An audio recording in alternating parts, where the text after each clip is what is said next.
అందరూ స్తోత్రం చెబుదామండి. పిల్లారా, మనం చదువుకునే ఈ లేఖన భాగంలో నుండి మనం కొన్ని విషయాలు మనం ధ్యానించుదాం. చూడండి, రోమాపత్రిక పిల్లారా 10వ అధ్యాయము, రోమాపత్రిక 10వ అధ్యాయము 11వ వచనం మనం చూసినప్పుడు పిల్లల లేఖనం ఇలా చెప్తున్నది. అందరూ దేవునికి స్తోత్రం చెబుదామండి. హల్లెలూయా. రోమాపత్రిక 10వ అధ్యాయము పిల్లల 11వ వచనం ఇలా చెప్పుతున్నది. ఏమనగా ఆయన యందు విశ్వాసం ఉంచు వాడెవడును సిగ్గుపడనని లేఖనం చెప్పుతున్నది. అందరం గట్టిగా స్తోత్రం చెబుదామండి. దేవుని యందు విశ్వాసం ఉంచేవాడు ఏం చేయబడ్డాడండి? అతడు ఎన్నడూ కూడా సిగ్గుపరచబడడు. అతడు ఎన్నడూ కూడా సిగ్గుపరచబడడు. దేవుని పిల్లల ఆలోచన చేయండి. సహజంగా భూమి మీద పిల్లల మనుషులు దేవునిగా ఆరాధించకపోవటం వల్ల దేవుణ్ణి పిల్లల బలహీనుడిగా మనుషులు చూస్తున్నారు. దేవుని పిల్లలది చాలా భయంకరమైన పిల్లల విషయమైంది. దేవుని పిల్లలు చూడండి, ఈ లోకంలో భర్త కానీ భార్యను చులకనగా చూస్తే ఆ భార్య చాలా బాధపడకూడదు. భార్య కానీ భర్తను పిల్లలు చులకనగా చూసి ఎందుకు మరిగినాడు ఇలాగ పిల్లల రకరకాలైన పిల్లల మాటలు పిల్లరా, లేక ఏదైనా పిల్లరా ఆ యొక్క భర్తకు వ్యతిరేకమైన పనులు ఈ భార్య చేస్తే దేవుని పిల్లరా ఆ భర్త యొక్క పిల్లరా గుండె కోత అంత ఇంత ఏమాత్రం కూడా కాదు. దేవుని పిల్లల ఆలోచన చేయండి. భర్త యొక్క ఆ యొక్క పిల్లరా వారు ఒకరినొకరు గౌరవించుకుంటారు చేతనే పిల్లరా వారు ఏం చేయబడతారో సమాధానంగా ఉండగలుగుతారు. అలాగనే పిల్లరా దేవుణ్ణి మనుషులు పిల్లరా ఆయనకు తగినట్టుగా ఆయనకు ఇవ్వాల్సిన గౌరవాన్ని పిల్లలైన ఇవ్వటం లేదు. లేఖనంలో మనం చూసినప్పుడు లేఖనంలో పిల్లలైతే స్పష్టంగా దేవుడు చెప్తాడు, నేను తండ్రిని అయితే నాకు రావాల్సిన ఘనత ఏమాయను, నేను దేవుడనైతే నాకు రావాల్సిన ఘనత నాకు ఏమాయను అని నేర్చించాడు. పిల్లరా మనుషులు ఒప్పుకుంటున్నారు ఆయన దేవుడిని, ఒప్పుకుంటున్నారు ఆయన సృష్టించాడు కనుక సృష్టికర్త కనుక పిల్ల తండ్రి అని. దేవుని పిల్లల ఆలోచన చేయండి. ఏమంటే తండ్రి ఏదో చేసి ఒప్పుకుంటున్నా, అయితే ఒప్పుకుంటే ఆయన కావాల్సిన ఘనత ఏది? దేవుని పిల్లరా మనుషులు ఒప్పుకుంటున్నారు ఈ సృష్టికి కర్త ఒకడు ఉన్నాడని, తమకు తాముగా పిల్లలకి ఇవేమి కలిగినవి కాదు, ఇదంతా కూడా కర్త ఒకడు ఉన్నాడు, ఆయన చేత సృష్టించబడ్డాయి అన్నీ కూడా అని ఒప్పుకుంటున్నారు. మరి అలాగ ఒప్పుకున్నప్పుడు దేవుని బిడ్డలారా వినండి, మరి ఆయనకి ఇవ్వాల్సిన ఘనత ఏది? దేవుని బిడ్డలారా ఆలోచించండి. ఈ ఘనత విషయంలో మనుషులు ఏం చేస్తున్నారు? ఆయనను పిల్లలు ఆయనగా గౌరవించటం లేదు. ఈ రోమాపత్రికలోనే ఒక మాట రాయబడి ఉంది. మనుషులు ఏం చేస్తున్నారంటండి? దేవుని పిల్లరా అక్షరుడు దేవుణ్ణి క్షయమగు రూపాలకు ఏంటండి క్షయమగు రూపాలకు పిల్లలు మార్చి పిల్లల ఆయన చాలా పిల్లలు హీనపరుస్తున్నారు. స్తోత్రం చెప్తాం ఎటుగా దేవుడి స్తోత్రం చెప్తారు. హల్లెలూయా. చూడండి పిల్లరా, ఏమంటే 1వ అధ్యాయం 21వ వచనం ఆ మాట చెప్తుంది. చూడండి, మరియు వారు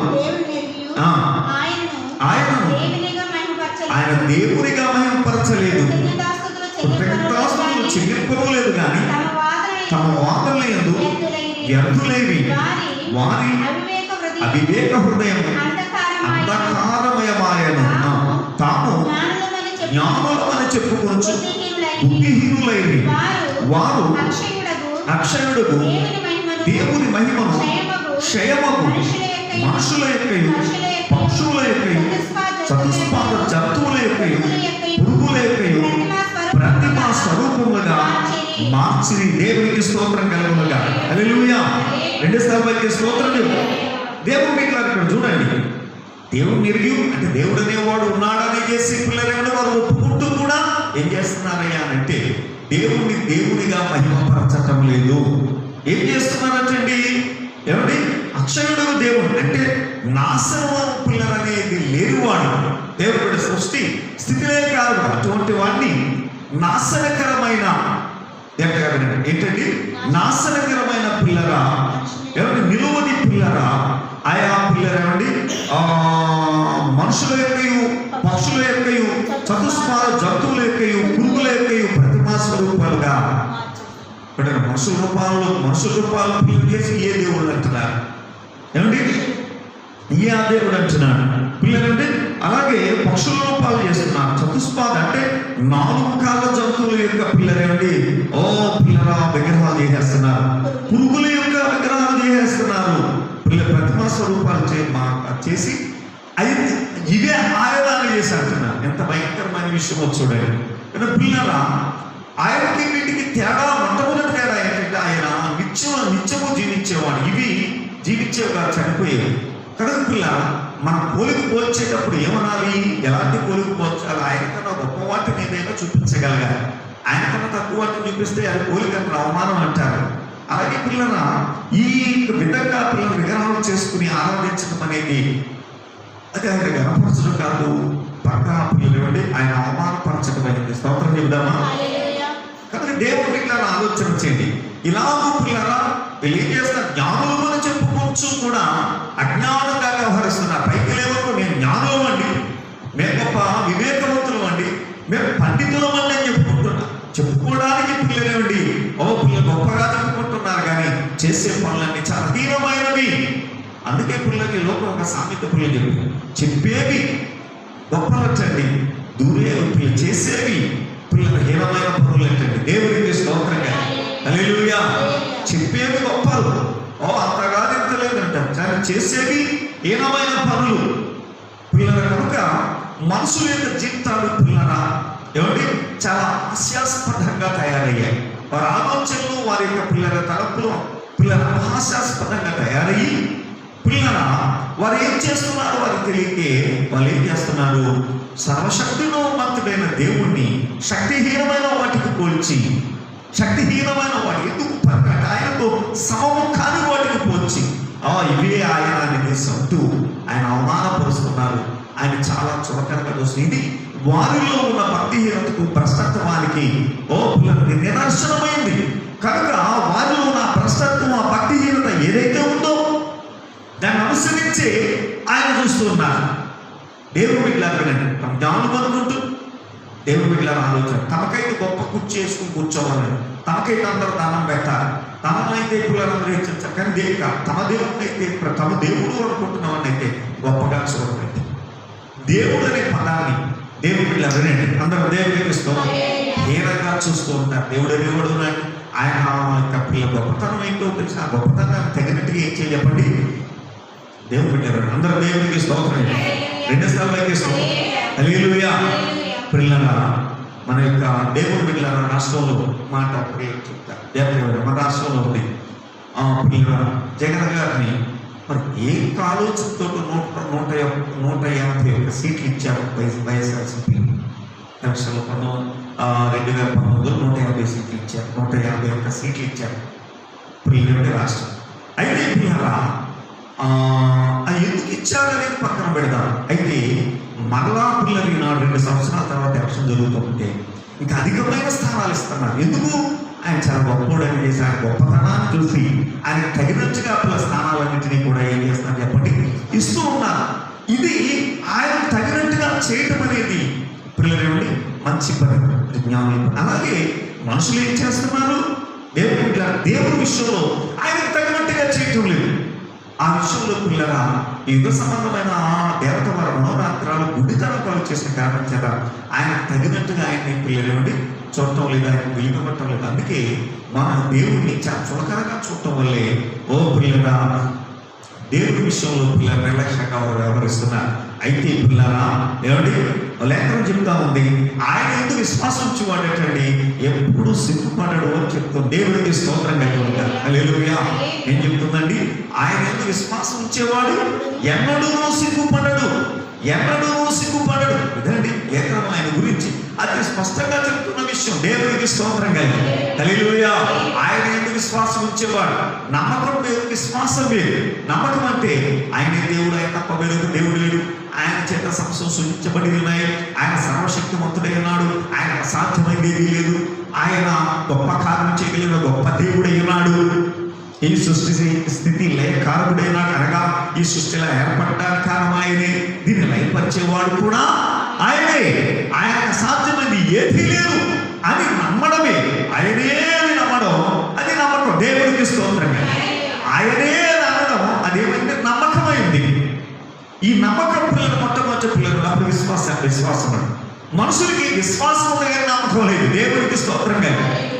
దేవుడు కార్యం చేయాలి, దేవుడు కార్యం చేయాలి. కానీ దేవుడు ఎవరు? పిల్లలు. ఆ దేవుడు ఎలాంటి వాడు ఏంటని పిల్లల ఆలోచన. ఆయన ఎంత శక్తివంతుడు, ఎంత బలవంతుడు, ఎంత గొప్ప దేవుడు, ఎంతటి వాడు దేవుడు బిడ్డల ఆలోచన కదండి. ఒక్కరికి, పందులకి, పిల్లలకి, పిల్లల రూపాలకు పిల్లలు ఓ విగ్రహాలు చేసి అవే దేవుడు బిడ్డలను ఆలోచించండి. అందరం దేవుడికి స్తోత్రం. అవే అంటే పిల్లగా మనం ఏదనుకుంటే అది అయిపోతుందండి. మనం ఏదనుకుంటే అది అయిపోతుంది కాబట్టి ఆయనే కనుక ఆయనగా చూడాలి. దేవుడికి స్తోత్రం. హల్లెలూయా. కోడి పిల్లలు చూసి పిల్లలు పులులు కొట్టే పిల్లలేండి, పిల్లలు ఏమండి కోడి పిల్లలు చూసి పులులుని కోడి పిల్లలు చంపించేసి పులిని చంపేసారని చూపించే వాళ్ళందరూ కూడా ఏమనుకుంటారండి? ఇడికి మతి లేదురా బాబు, ఇడికి తెగరురా బాబు, ఇడింత ఈ సమాజంలో బాబు అని చేసి అనుకుంటారు. కానీ అని గొప్పడు అనుకుంటారండి. ఎవరు అనుకోరు అసలు. కోడి పిల్లకి పులికి చాలా తేడా. పులి కోడి పిల్లలు చూసుకుని పిల్లలు పులి పిల్లలను చేసి పిల్లలు అనుకుంటే అది ఏమాత్రం కూడా పిల్లలు.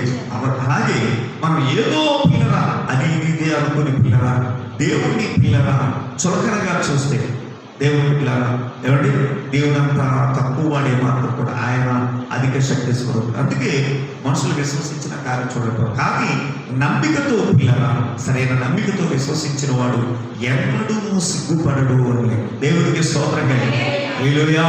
రెండు స్థానాలకి స్తోత్రం. ఎక్కడ ఏం చెప్తుందంటే, ఇప్పుడు లోకం ఏం చెప్తుందంటే ఏమండి దేవుడు పాప ఆయన ఏం చేస్తాడు అని. ఎందుకు? ఆయన చులకనగా చూస్తున్నారు కాబట్టి ఆయన ఏం చేస్తాడు, ఆయన ఏం చేస్తాడు, ఆయన ఏం చేస్తాడు అని అనుకుంటున్నారు. స్తోత్రం చేద్దామా? రెండు స్థానాలకి స్తోత్రం. ఆయన ఏం చేస్తాడు, ఆయన ఏం చేస్తాడు అని చేసి ఏం చేస్తున్నారు అనుకుంటున్నారు. కానీ వాస్తవికమైన విషయం అంటే ఆయన ఏదైనా చేయగలిగిన దేవుడు ఏమన్నాడు? ఆయన అసాధ్యమైనది కూడా నమ్ముట నీవులైతే నమ్మువారికి సమస్తము కూడా సాధ్యమే. స్తోత్రం చేద్దామా? రెండు స్థానాలకి స్తోత్రం చేద్దాం. హల్లెలూయా. కనుక పిల్లరా, మనం పిల్లరా ఆయన యొక్క విశ్వాసం వచ్చినప్పుడు ఏం చేయమంటండి? సిగ్గుపడమని చేసి లేకుండా చెప్తాం. దేవుడికి స్తోత్రం. హల్లెలూయా. రెండు స్థానాలకి స్తోత్రం చెప్తాం. పిల్లరా, శద్రక మేషక అబేద్నెగోలను పిల్ల భక్తులు ఆయన విశ్వాసం ఉంచారు. చూడండి, ఆయన విశ్వాసం ఉంచి పిల్లలు ఆయన ప్రార్థన చేస్తున్నారు, ఆయన పిల్లలు దండం పెడుతున్నారు. ఆయన తప్ప ఎవరికి మొక్కటం లేదు. అయితే రాజుగారు పిల్లలండి మనకు ఒక చెడ్డ ఆలోచన వచ్చింది. అదే నా దేవుడికి భయంకరంగా పిల్లలు వచ్చే మా జరిగింది కనుక ఈ పిల్లలు దేవుడి పిల్లల ఏర్పరిచిన శోధ తన నామాన్ని గనపరచుకోవడానికి దేవుడు వాళ్ళ బలహీనతలను పిల్లలు ద్వారా పిల్లలు ఏర్పరిచిందని చేసి మనం అనుకోవాలన్నమాట. దేవుడికి స్తోత్రం. రాజుగారు ఏం చేయాలి? 4 రోజుల పాటు ఎవరో ఏ దేవుడికి అందరూ కూడా ఈ నేను నిలబెట్టిన ఆ విగ్రహానికి దండం పెట్టాలి. ఏ మతస్థులైనా, ఏ కులస్తులైనా, ఎవరైనా సరే నేను నిలబెట్టిన ప్రజలకే దండం పెట్టాలి. దండం పెట్టకపోతే చంపేస్తానని చేశారు. అగ్నిగుండంలో ఏం చెప్పేస్తారు. కానీ అందరూ పిల్లలైన రాజుగారు దేవుడికి అన్ని చేసి ఆయన చూసుకుంటారు అన్నట్టుగా వెళ్ళిపోయి పిల్లలు ఏమంటే దండం పెట్టేశారు. కానీ శద్రక మేషక అబేద్నెగోలు ఇలా కాదు. దేవుడు చూసేది ఏంటి? మనం ఎంతగా బలంగా ఉన్నాం, మనం ఎంతగా ఆయన ఎందుకు విశ్వాసం ఉంచగలిగి ఉన్నాం, మనం ఎంతగా ఆయన కోసం పోరాడతాం అని చూస్తాడు ఆయన. స్తోత్రం చెప్దామా? హల్లెలూయా. రెండు స్థానాలకి స్తోత్రం అని ఇలా చూస్తాడు కాబట్టి, అని ఆయన ఇలా చూస్తాడు కాబట్టి అలాగే మనం కూడా ఏం చేయాలి? పిల్లలు తగిన విధంగా పనిచేయాలి. దేవుడికి స్తోత్రంగా. హల్లెలూయా. ఏం చేయాలి? తగిన విధంగా మనం పనిచేయాలి. ఆ ఉద్దేశంతో మనం ఏం చేయాలి? పిల్లల ఆ వచ్చిన శోధను ఎదుర్కొని పిల్లల మనలో ఉన్న విశ్వాస బలంతో మనలో ఉన్న పిల్లలు ఆ యొక్క పిల్లల దేవుడు పిల్లలను ఆలోచించండి. పిల్లల ఏమండి ఆ భక్తి చిత్తంతో మనం బయట పెట్టుకోవాలి. స్తోత్రం చేద్దామా? హల్లెలూయా. రెండు సభకి స్తోత్రం ఎక్కడ ఆలోచించండి. ఇంకా మనం లేఖనాల పిల్లలు మనం చూసినప్పుడు చాలా విషయాలు ప్రకారం వస్తుంటాయి. కొంతమంది పిల్లలు ఏమండి మాటలు చెప్తారు. మనం వచ్చేసరికి పిల్లలు దేవుడు చూడండి చిన్నప్పటి నుంచి పిల్లల్ని రకరకాలుగా పిల్లలు పెంచుతారు. అంటే టీకాలు పెడతాం, చక్కగా పిల్లలని ఆహారం పెడతాం. ఎందుకండి ఏదైనా తెగులు రోగం వచ్చినప్పుడు దాన్ని వాడు జయించగలగాలి. దేవుడికి స్తోత్రం. హల్లెలూయా. ఏదైనా తెగులు వచ్చినప్పుడు ఏం చేయాలి చెప్పంటాడు? జయించాలి. ఎక్కగలగాలి, జయించాలి. పిల్లలు ఇంత తిని ఇంత ఉన్న తెగులుకుంటే పిల్లలు ఆయన తెగులు వచ్చేసి పిల్లలు కృంగిపోతున్నాడు అనుకోండి, అమ్మ తెగులు వచ్చేస్తాను అనుకోండి, ఇక్కడికి అంత పెట్టినా చూసి ఎప్పుడు తెలుగు కొట్టాడు అని చేశాను. బతికితే అని చేస్తాం. స్తోత్రం చేద్దామా? రెండు సార్లు చేస్తాం. హల్లెలూయా. అలాగే పిల్లలు దేవుని యొక్క వాక్యం మనం వింటున్నాం. దేవుని గురించి పిల్లలు తెలుసుకున్నాం. సమయం వచ్చినప్పుడు మనం పిల్లలు మన విశ్వాసం భక్తి జీవితం చూపించాలి. స్తోత్రం చెప్దామా? ఎన్నిసార్లు చేస్తున్నాం? హల్లెలూయా. దేవుని బిడ్డలు అంటారండి, దీర్ఘంగా ఆలోచన చేయండి. ఒక ఆమె పక్కింటితో గొడవ ఉందండి. పక్కింటితో ఎదురింటితో ఏముందండి? గొడవ ఉంటే రోజు పిల్లరా ఆవిడ తగ్గించేస్తుందట. ఈవిడేమో ఆవిడ గుడికి రాయాలో ఈవిడ గుడికి వెళ్తుంది. గుడికి వెళ్ళి ప్రార్థన చేసుకుంటే రోజు పాస్టర్ గారు వాక్యం చెప్తూ ఉంటే ఇటు వాక్యాన్ని కాదలేకపోతుంది, అటు శోధనలో నిలవలేకపోతుంది. పిల్లలు ఇలాగే జరుగుతూ ఉంది.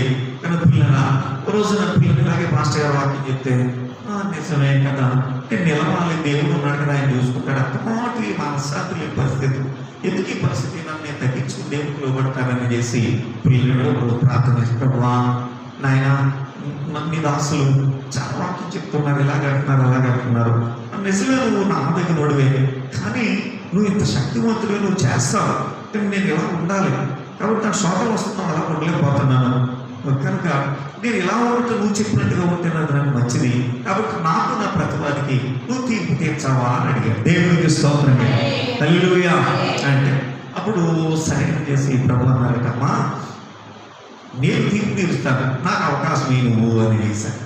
నన్ను ఏం చేయమంటావు ప్రభు అన్నట్టు, నువ్వు అదేమన్నా కానీ పల్లెతో మాట అనుకుని వదిలే, అది ఎన్ని తెచ్చినా వదిలే, తగిన కాలం నేను ఏం చేస్తాను, హల్లెలూయా, నేను చేస్తాను, నాకు వదిలే అంటాను.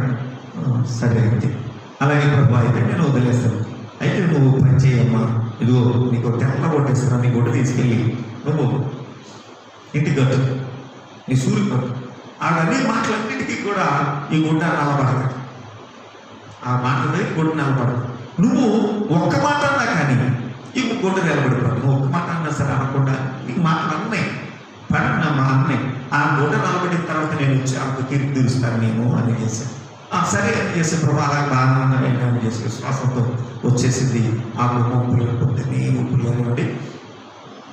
పొద్దున్న బయటకు వచ్చేసి ఎవరో పిల్లలేండి, రాత్రి చీకట్లో పిల్లలేండి, ఆ గుడ్డ కట్టేసి బయటకు రాకుండా లోపలే ఉంటాం. దేవుడికి స్తోత్రం కదా. ఈ పిల్లలకి అలవాటు అయిపోయింది కదండి, కొంతమందికి అలవాటు అయిపోతే పిల్లలు ఆగదండి, ఇంకా అలాగే వచ్చేస్తుంది. కానీ ఇది మనకు అలవాటు అయిపోయింది, మనం దీన్ని ఆపుకోవాలి, మన జాగ్రత్తగా ఇదేం ఉండదండి. మూర్ఖులైన ప్రజలు పిల్లలేండి, ఇంకా దాన్ని ఆపడం. దేవుడు పెట్టారు ఇంకా పిల్లలండి గోతికి వెళ్ళిపోయే వరకు కూడా ఏదో గుర్తుతో వచ్చే లక్షణాలు అండ్ పిడకలో పెడితే నేను పావన చేసే సామెత ఉంటుంది. కొంతమంది పిల్లలు అందుకే భక్తి దూరంగా వచ్చండి అని పిల్లలు సామెతల లోపల పుట్టే. కానీ దేవుడు పిల్లరా దానికి పిల్లలకి అలవాటు. మన పొద్దున్న వెళ్ళేసింది ఈ కుక్క ఇంకా బయట రావడం లేదు, టీ ఎదుకు రకంగా గొడవ కట్టాలి కదా. ఇంక బూతులు పిల్లలు మామూలు, దేవుడు పిల్లలు మామూలుగా పిల్లలు వేస్తారు. దీనికి అర్థం లేదు. దేవుడి బిడ్డలను ఆలోచన చేయి. అప్పు మన దగ్గర కూర్చోట అటు ఇటు తిరుగుతున్నాం అంటున్నారు, తిడతానే ఉంది. సాయంకాలం ఏంటంటే అతిథులు తిరుగుతా ఉంది గుడ్డ నీటి చెప్పినట్టు బయటికి రాకూడదు కదా. మరి ప్రభా నువ్వు చెప్పింది కరెక్ట్, నువ్వు చెప్పు నాయన అని చెబుతా ప్రార్థన చేస్తాను. ఓ పిల్లరా సాయంకాలం వరకు పిల్లలు ఆ తిట్టి ఆ తిట్టి కట్టి కూడా దేవుడికి స్తోత్రం. హల్లెలూయా. రెండోసారి స్తోత్రం. నాలుగు అయిపోతే పిల్లలను చూసి బాబు నాలుగైపోయింది ప్రభావ తీర్చిచ్చాను నీకు అద్దెకి మాకు గొడవ అని నడుపుతాయి. ఓ తీర్చేద్దాన్ని గబగబా దేవుడు పిల్లలు ఆలోచన చేయండి. పిల్లలు ఏదో పొద్దున్న నుంచి బయటపడ్డాది పిల్లలకి గమల్ని ఆ అప్పులు పోతానని చేసి రాబమనేసింది. ఏదో పర్లేదు పిల్లల నైట్ పిల్లల సాయంకాలం బయటకు వచ్చింది. బయటకు నాగానే దేవుడు పిల్లలు మొదలెట్టేసింది.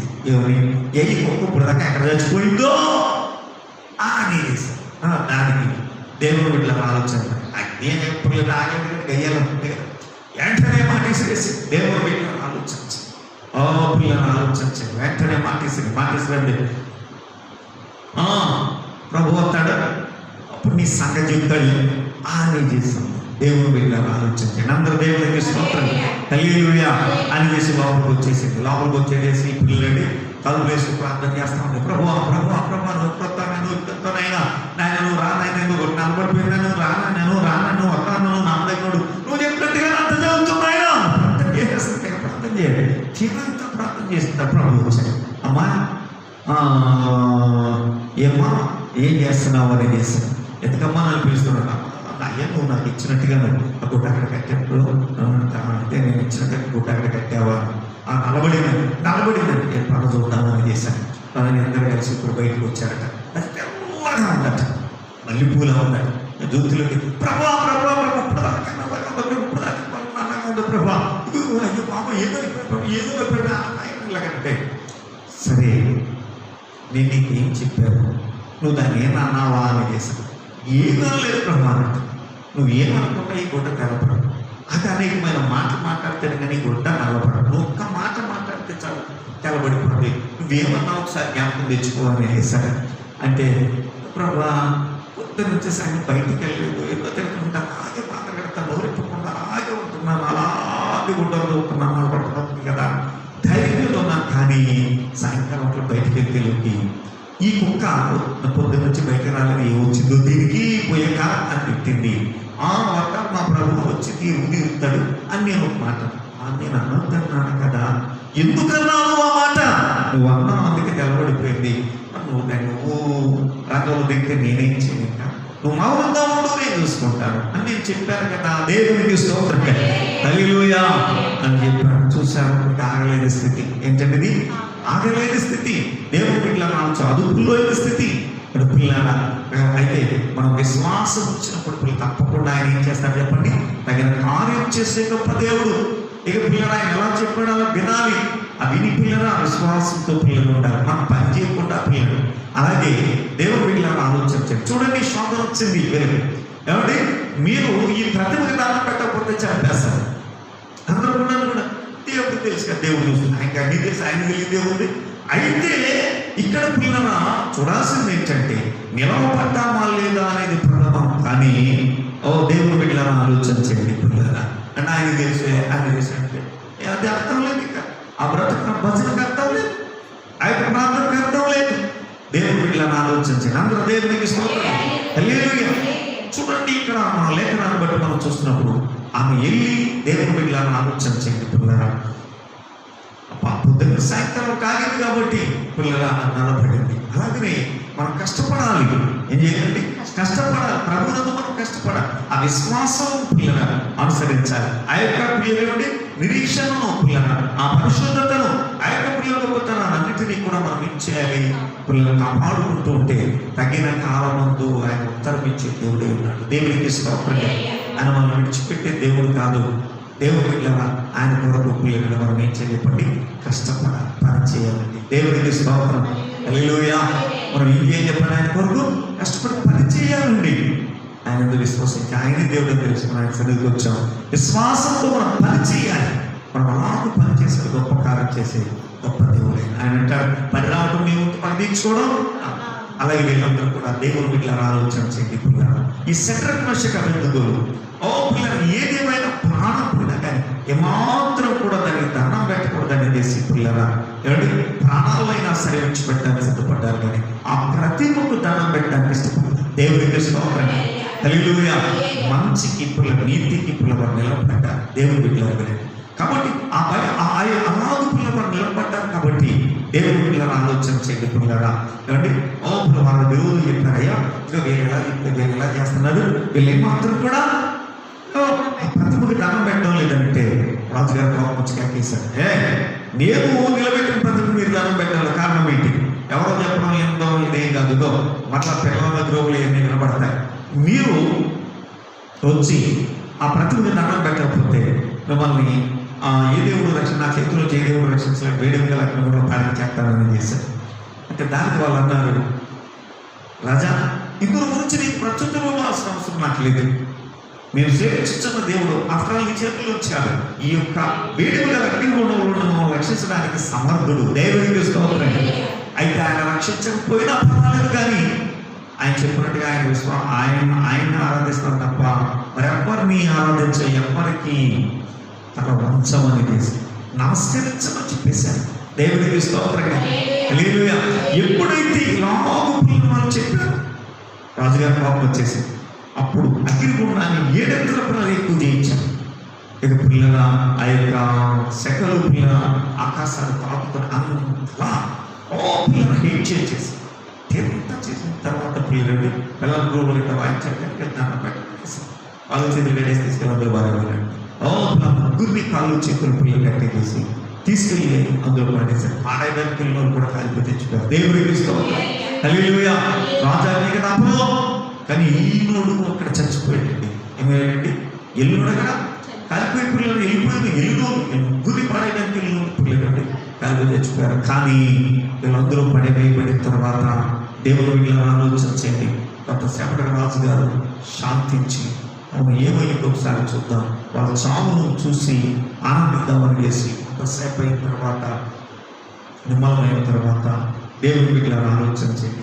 అగ్నిగుండం పిల్లలండి ఆ యొక్క గంట దగ్గరికి వెళ్ళారు. ఆ పిల్లలు వాటి మీద వచ్చి చూసేసరికి గుండం పై నుంచి చూసేసరికి దేవుడి వీళ్ళ తాను నమ్ముకోలేని పరిస్థితి. ఎందుకంటే ఆ అగ్నిగుండంలో పిల్లలండి నలుగురు వ్యక్తులు తాండకం లేకుండా గుండంలో స్తోత్రం చెప్పండి. హల్లెలూయా. గుండంలో సంచరిస్తుంది చూసి దేవుడు ఆశ్చర్యపోయాడు. ఏంటి అని చేసి ఆ మిత్రులారా మనం ఎంతమందిని అగ్నిగుండంలో వేసామని అడిగారు. దాన్ని నేను చెప్పాను, అయ్యా ఎదురే కదా ముగ్గురు వ్యక్తుల్ని తాళతో కట్టి అందులో పడేసామని చేసింటే దానికన్నా ఇదిగో నాకు నలుగురు వ్యక్తులు కనబడి పథకం లేకుండా అగ్నిగుండంలో తిరుగుతున్న నలుగురు వ్యక్తులు కనబడుతున్నారు. 4వ వారి రూపము దేవతల రూపంలో పోలిందన్నాడు. దేవునికి స్తోత్రం. హల్లెలూయా. ఎప్పుడైతే వాళ్ళు పిల్లలండి మాట చెప్పాడు, మాట రాజుగారు చెప్పాడు, చాలా చెప్పాడు. అప్పుడు పిల్లల రాజుగారు అన్నాడు, సెంట్రల్ భాషగా వెతుకోవాలని పైకి రండి అని చేసి జీవం కలిగిన చేపలు బయటికి రండి అంటే ఆడు పిల్లలు చక్కగా నడుచుకుని పిల్లల ఆధారం ప్రకారం పిల్లలండి ఆ యొక్క మెట్ల నడుచుకుని పైకి వచ్చేసాడు. అప్పుడు పిల్లలు అధికారులు అందరూ వచ్చేసి టెస్ట్ చేశాడు. అగ్ని వాసనైనా అమ్ముంటారు. దేవుడికి స్తోత్రం. హల్లెలూయా. ఏమో లేదండి, అగ్ని వాసనైనా సరే ఉంటారు. దేవుడికి స్తోత్రం కలిగి ఉంటారు. హల్లెలూయా. అంతలా పిల్లల గొప్ప దేవుడి పిల్లల కార్యం జరిగింది. ఆవిడ పిల్లలు చూసి ఈ విధముగా రక్షించుటకు సమర్థుడైన వాడి పూజారుడని పిల్లల రాజుగారు పిల్లలు మొదలు పెట్టారు. ఇదిగో ఈ దేవుడిని ఎవడైతే దూషిస్తాడో, ఈ దేవుడి దగ్గరికి ఎవడో వాడు సంహరించబడాలన్నట్టు దేవుడికి స్తోత్రం. వాడి ఇల్లు పెద్దగా విడిచిపెట్టబడాలి అని చేశాడు. దేవుడికి స్తోత్రం. ఆ ఇంటి పిల్లలు వెలుగు పిల్లలు ఉంచబడి దానికి వాడు వృద్ధి పడాలి. చాలా శాసనాలు పిల్లల రాజుగారు పిల్లలు కనుక దేవుడు గొప్ప చేయాలి. దేవుడికి స్తోత్రం. హల్లెలూయా. దేవుడు మనం మహిమపరిచామా? దేవుడు మనం మహిమపరిచాడు. దేవుడు మనం అవమానపరిచామా? దేవుడు మనం అవమానపరిచాడు. మన ఇల్లు పెట్టగా పిల్లలు వెళ్ళిపోతుంది. కానీ దేవుడు ఇట్లా ఆలోచన చేయండి. పిల్లలు ఆ పరిస్థితి పిల్లలు మనం తగ్గుతున్నాం. పిల్లలు ఆ మనం పని చేయాలి. ఏం చేయాలండి? పని చేయాలి. గట్టిగా దేవుడికి స్తోత్రం. 2 సార్లు స్తోత్రం. ఆయనకు మహిమకరంగా మనం పని చేయాలి. ఏం చేయాలండి? ఆయనకు మహిమకరంగా మనం పని చేయాలి. ఆయనకు పిల్లలండి పిల్లలు ఆయన దీవులు పొందే విధంగా మనం పని చేయాలి. దేవుడు చూడండి, ఇదిగో మీరు అలాగే పని చేశారు. నిలబడ్డారు. అయ్యో ఆయన దేవుడు, ఆయన దేవుడు, ఆయనకి దండం పెట్ట ఎవరికి దండం పెట్టకూడదు అని పిల్లలు విశ్వసించారు. ఆయన చెప్పినట్టు పిల్లలు పిల్లల ఆ విశ్వాసం మీద పిల్లలించి పిల్లల దండం పెట్టకుండా ప్రాణాలు పోతాయన్న పిల్లల భయం కొనలేక నిలబెట్టారు. పిల్లల దేవుడు తన నామాన్ని మహిమపరచుకోండి. దేవుడికి స్తోత్రం. ఆయన ఎందుకు విశ్వాసం చూడండి ఏం చెప్పండి, సిగ్గుపడడం లేఖనం చెప్పుతున్నది. దేవుడికి స్తోత్రం. హల్లెలూయా. ఏం చేయాలి? ఆయన ఎందుకు విశ్వాసం ఇచ్చేవాడు సిగ్గుపడడు. తగిన కాలం తగినట్టుగా ఉత్తరమిస్తారు. అందరూ అనుకుంటారు, దేవుడు ఆ మరుగుపరచవచ్చు కదా. ఏమంటారండి? అలా మరుగుపరచవచ్చు ఆయన ఎట్లా ఎలా వాడుకోవాలంటే అలా వాడుకుంటాడు. దేవుడికి స్తోత్రం. హల్లెలూయా. 2 సార్లు స్తోత్రం. ఎలా వాడుకోవాలో అది ఘనతకు వాడుకోవాలి, ఘనహీనతకు వాడుకోవాలి. ఎప్పుడైనా పాత్ర దేవుడు వీళ్ళ ఆలోచించి తయారు చేసుకున్నవాడు ఏం చేస్తాడండి? దాన్ని ఘనతకు వాడుతూ ఉంటాడు. కొంతమంది ఘనహీనత. దేవుడు వీళ్ళ ఆలోచించండి. ఏమండి పిల్లల చూడండి, లక్షించారంటారు ఇక్కడ. ఆ పిల్లలండి పాలు కొట్టుకొని పిల్లలు అక్కడ ఆ కోళ్ళు పిల్లలు పిల్లలు రాతల పిల్లలు చోట అక్కడ కొండెట్టే చేసి పిల్లలు అందరూ పోసేస్తూ ఉంటారు. దేవుడు పిల్లల అది మళ్ళా వీళ్ళకి పూర్తిగా ఏమండి ఎవరైనా దేవుడు పిల్లలు వచ్చారు. పందులకు ఎక్కడో పూర్తిగా తీసుకెళ్ళిపోతారు. దేవుడు పిల్లల దాన్ని అక్కడ కొండ ఉంటుంది. అక్కడ ఏం చేస్తారండి? అడుగు పోరాట దాకంలో పోతా ఉంటారు. దేవుని బిడ్డలారా, అందరం దేవునికి స్తోత్రం. హల్లెలూయా. గట్టిగా దేవునికి స్తోత్రం. మరోసారి దేవునికి స్తోత్రం. అయితే దేవుని సంగమా, దేవుని బిడ్డలారా ఆలోచన చేయండి. ఘనతకు వాడబడే ఘనహీనతను ఆయన ఎప్పుడు ఎలా వాడుకున్నప్పుడు అలా వాడుకుంటాడు. మరుపరచాల్సిన పని. మా పిల్లలు కూడా సరే బయటకు వచ్చారు, మరి అప్పుడైనా దేవుడు ఆలోచన ఎక్కడ పిల్లలైనా తన మనం ఏర్పరుచున్నాడు. అగ్నిగుండంలో ఆయన తన బిడ్డలు రక్షించుకోగలిగిన సమర్థుడు. ఆ శక్తిని పిల్లలను నిరూపించుకోవడానికి పిల్లలు అలా వాడుకున్నాడు. అలాగే మన జీవితాన్ని ఎక్కడ వాడుకుంటారు. దేవుడికి స్తోత్రం. అంచెం వరకు నమ్మకంగా దేవుడికి స్తోత్రం. హల్లెలూయా. ఏం చెప్పండి? అంచెం వరకు నమ్మకంగా నేను నీకు జీవ కిరీటం ఇస్తానంట. పిల్లగా దేవుడి దేవుడు వీటిని ఆలోచించి మనం ఓర్పుతో నేర్పుతో దేవుని సన్నిధిలో విశ్వాసంతో మనం నిలవాలి. దేవుడికి స్తోత్రం. బలహీనమయ్యే మాత్రం కూడా ఉండకూడదు. పిల్లరా ఎప్పుడు విశ్వాసం మీద పని చేయాలి. ఏం చేయాలండి? విశ్వాసం. చాలా మంది ఉండండి లేఖనంలో హెబ్రీ రాసిన పత్రికలో దేవుని బిడ్డలను ఆలోచించండి. రాయబడింది కదా, వారు విశ్వాసం వలన రాజ్యములను జయించిరి. దేవుడికి స్తోత్రం. ఏమంటే చనిపోయిన తమ వారిని మరలా తిరిగి ఏం చేశారండి? రక్షించుకున్నారు. ఇలా పని చేశారు. ఏం చేశారండి? వినండి. ఏం చేశారండి? పని. ఈ రోజుల్లో పని చేస్తున్నారండి. కుటుంబాన్ని రక్షించుకుంటున్నారా? కుటుంబాన్ని తీర్చిదిద్దుకుంటున్నారా? పిల్లలండి ఆరోగ్యాలు సంపాదించుకుంటున్నారా? పిల్లల ఐశ్వర్యాలు చక్కపరుచుకుంటున్నారా? లేదే? స్తోత్రం చేద్దామండి. రెండేసార్లు చేస్తున్నాం. హల్లెలూయా. బయట పిల్లల పల్లకి పోతారు, ఇంట్లో పిల్లలు ఏదైనా పోతారుగా పిల్లల కుటుంబాలు అస్తవ్యస్తంగా పిల్లలతో మన క్రమంలో ఉంటే మన కుటుంబాల క్రమంగా ఉన్నతంగా తీర్చిదిద్దుతాడు. దేవుడికి స్తోత్రం. మనం దేవుడి కట్టుబడి ఉండాలి. సంఘానికి లోబడి ఉండాలి. సంఘాన్ని దైవం తిరుగుబడి అంటే మన ఇల్లు కూడా పిల్లలు పిల్లలు ఏదో మరి రాకుండా ఉంటారు. దేవుడి పిల్లలను ఆలోచించి కనుక పిల్లలు తిరుగుబాటు అనేది మనలో పిల్లలు సంఘంలో పిల్లలు అనేది విధేయతతో అన్నా చూడండి. తన బిడ్డను పిల్లరా ఏమండి పిల్లరా ఆ బిడ్డ కోసం పిల్లలు తాను లోబడి చక్కగా పని చేస్తుందండి. దైవజనుడు అన్నాడు, ఎంతకాలం మందిరాలు అంటే అంత మాట అంటావా? అంత మాట అంటావా? పిల్లలండి ఏకాలో తీసుకుంటడానికి పిల్లలండి పిల్లలు బలిపెట్టిన మీదకి వెళ్ళలేదు. అలా ఏళ్ళు మీద ఎందుకు బలికి రాకుండా పోదు. అవమానం ఏమిటి బతికంతటి అని పిల్లలు అలాగూ పిల్లలు అంటే అది కాదు నా ఏలినవాడ. అంత చక్కటి ఉత్తరం. అది కాదు నా ఏలినవాడ. ఇదిగో విశ్వాసంతో పనిచేస్తున్నానండి. ఏం చేస్తున్నానండి? విశ్వాసం ప్రకటించడం లేదండి. విశ్వాసం ప్రకటించడం వేరు, పని చేయటం వేరు. ప్రకటించడం కాదు, విశ్వాసం పని చేయాలి. దేవుడికి స్తోత్రం. హల్లెలూయా. రెండోసార్లు స్తోత్రం. హల్లెలూయా. విశ్వాసంలో పని చేస్తే ఆ పని పిల్లలు ఏం చేస్తే చెప్పండి? పిల్లలు గొప్పవారిగా తీర్చిదిద్దు పని చేయాలి. వీళ్ళు పని చేశారు విశ్వాసంలో. అందుకే దేవుడు ఉన్నతంగా పిల్లలు పెట్టారు. నామాన్ని మహింపరుచుకున్నాడు. అలాగే మనం కూడా విశ్వాసంలో ఎంత పని చేస్తున్నాం. మన కుటుంబాన్ని మనం తీర్చిదిద్దబడాలి. మన కుటుంబాన్ని ఏం చేయబడాలండి? ఆయన అనుకూలంగా తీర్చిదిద్దబడాలి. అది అలాగే పిల్లల జ్ఞానం చేత, వివేకం చేత, వినయం చేత పిల్లల తగిన పిల్లలేవండి ఔన్నత్యం చేత మన కుటుంబాలను నింపబడినట్లుగా దేవుడికి పరిపూర్ణంగా లోబడి దైవ జ్ఞానం చేత, ఆత్మీయ బలం చేత మన కుటుంబాలు నింపబడేటట్లుగా మనం బలంగా పనిచేయాలి. అదే రీతిగా ప్రొఫెసర్ పిల్లలు మనం సాగిపోదాం. దేవుడి వాక్యం దీవించను కాక. ఆమె మోకరించండి, ప్రార్థన చేసుకుందాం. అందరూ కూడా కళ్ళు మూసుకుని ప్రార్థించి విశ్వాసం ఉంచువాడు సిగ్గుపడడని లేఖనం చెప్తుంది. సిగ్గుపడడని